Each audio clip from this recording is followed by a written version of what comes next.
labai laimingi iškovoję pergalę. Šitoj grupiai pergalės iškovoti yra labai sunku, kaip jau pastebėjo turbūt.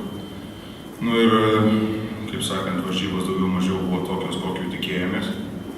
Tai aišku labai gaila, kad turim pranašumą, vis tiek nelabai turim, kaip sakant, ar tai patyrimo, ar kažko kito, kad įeiti į paskutinės minutės ramiau.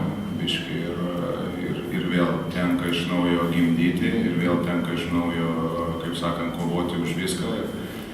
Gerai, kad baigėsi laimingai, bet tai vėlgi buvo rungtynės, kurios galvoju jau buvo 2-3 kartus kontroliuojamos ir vėl buvo 2-3 kartus jos paleistos.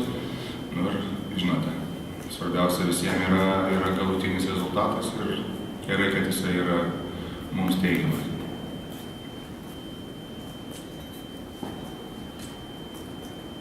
Apie tą paskutinę ataką, 2 tokie taškai.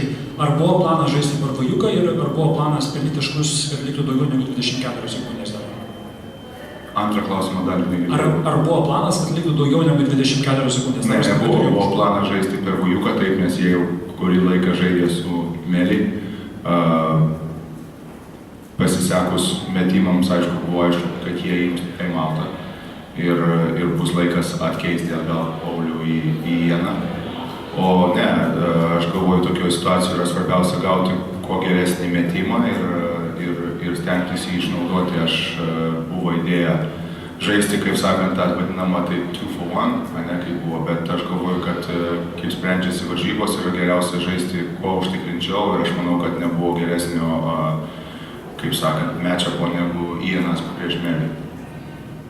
Ir apie tą gynybos paskutinės 2 atakas, kaip paskutinis metimas buvo išmestas, širdies nusirito į kulnus? Jo, galvoju, eisim į pratęsimą, nors iš tikrųjų žaidėjai įvykdė viską, ką iš jų buvo reikalaujama. Jie susikeitė gynėjais labai gerai, tik tai gaila, kad Strelniką paleidom būtent į dešinę ranką, kur yra jo stiprioji ranka. Ne, nu bet, žinote, irgi nėra taip lengva. Rytoj poilsio diena? Ne, rytoj treniruoti 10 valandą vidai. Bet kapitonas nežino, dėks žuotutės 40 tortų? Kapitonas, jis, žinote, kaip visą laiką atlieka savo pareigas labai gerai, tai kad tikiuosi atliks. Visi kartu tortą pergalės valgysit?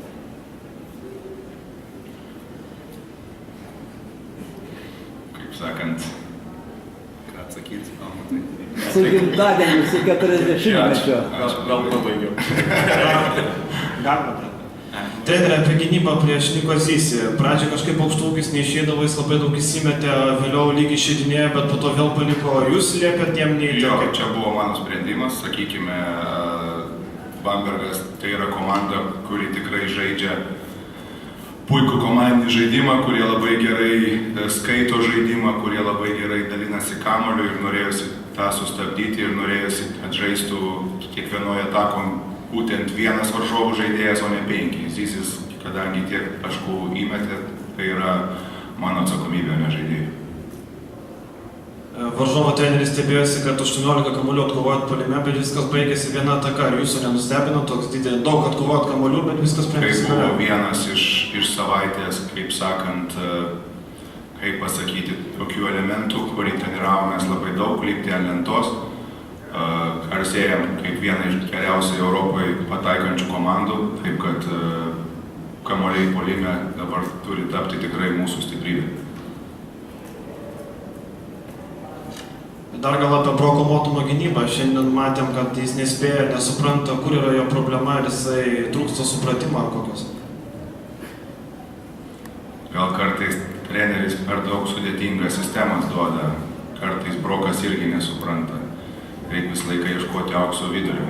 Taip kad, žinote, visumoje aš galvoju, kad žaidėjai tie, kurie atvažiuoja pirmais metais į Eurolygą, pirmi metai jiem yra labai sunku, jiem reikia laiko, kad pritapti ir aš tikiu tikrai, kad jisai pritaps.